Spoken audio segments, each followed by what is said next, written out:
up, people? This is the Darkling, aka Simzim, bringing you a video. Sorry it's a bit late. I've been meaning to get this one a bit sooner, but work when it sometimes when you got too much, you got a lot of stuff, then man, it's hard pressed. But I'll try to get these videos out. I want to try and get more variety.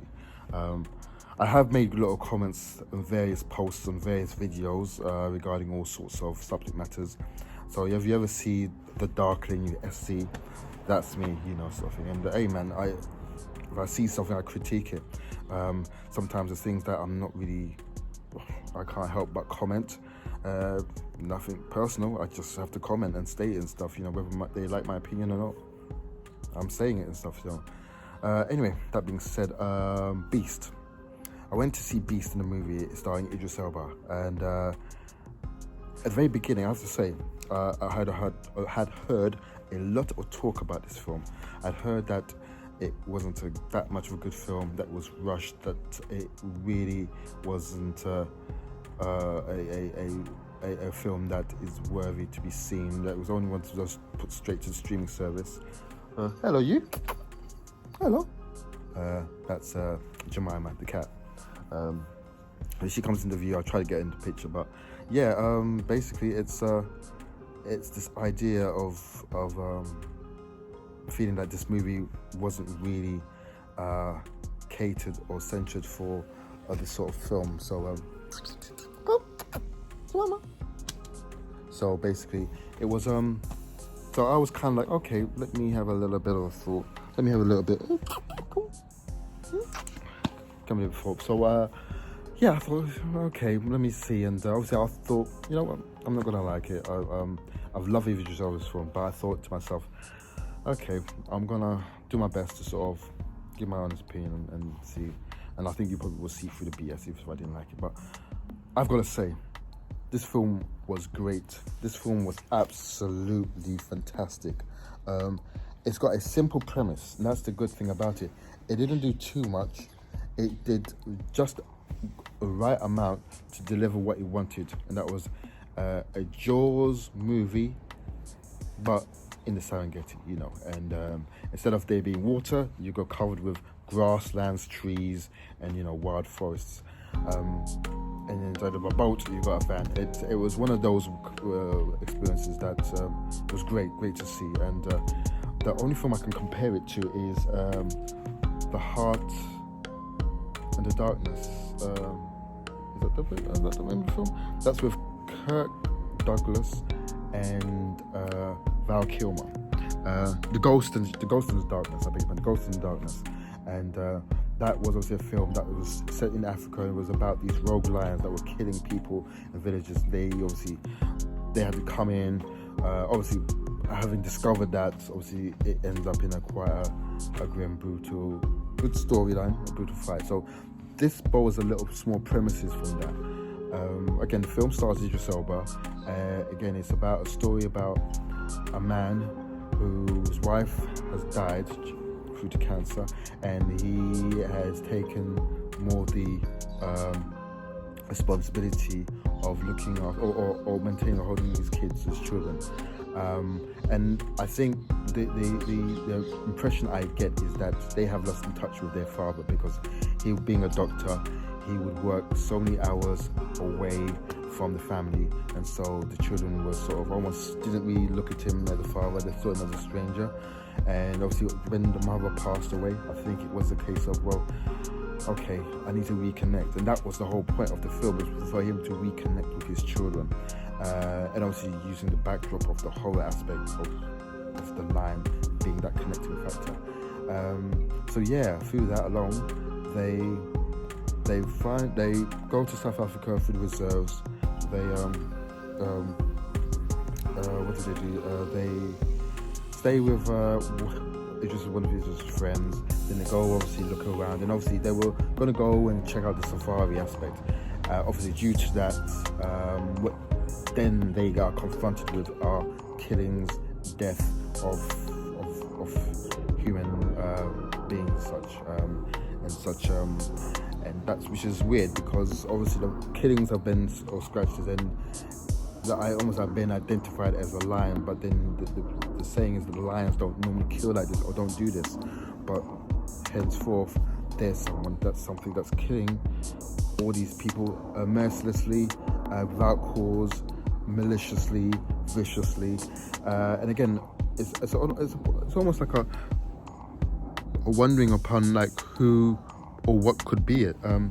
So again, eventually we find out obviously it is a lion, but it's a rogue lion as such, and the lion supposedly was one that was either taken or had his family killed.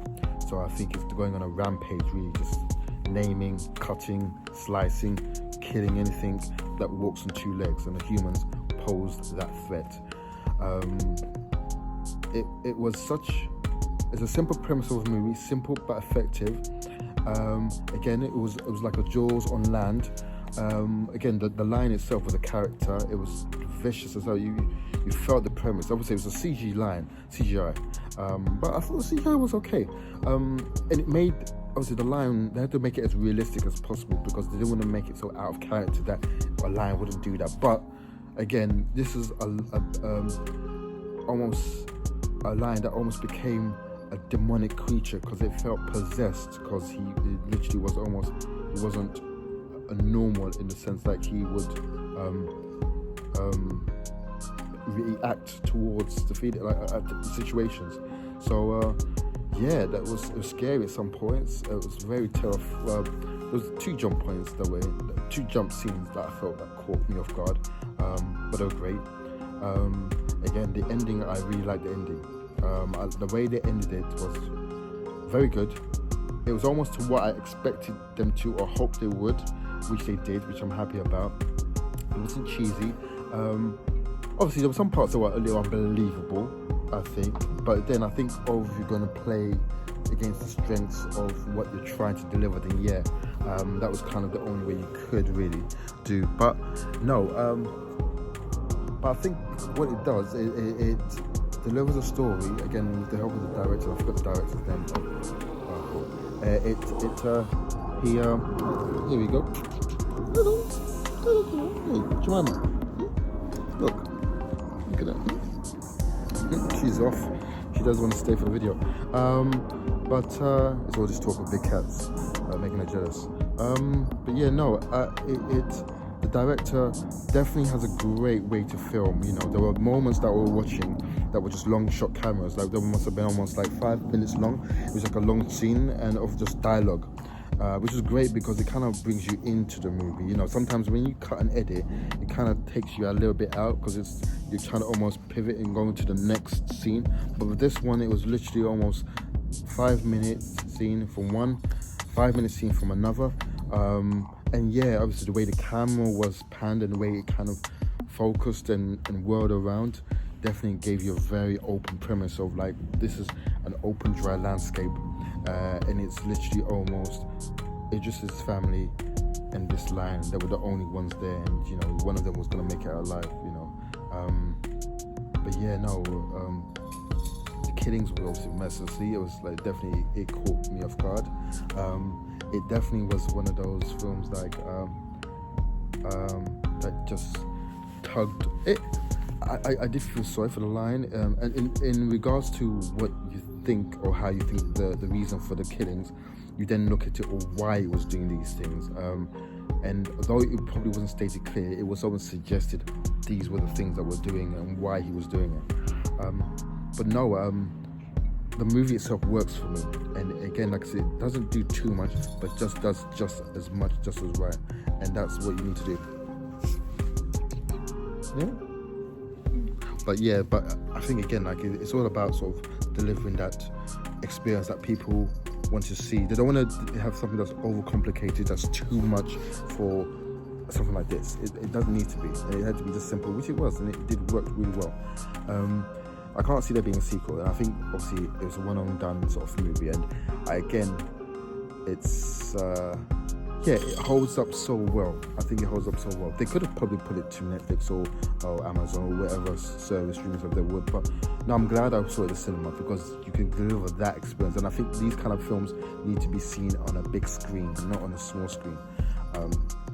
So yeah, no, Idris Elba, he delivers. He is you know, he's a role as the Doctor, and the way he was interacting with his children were very much unbelievable.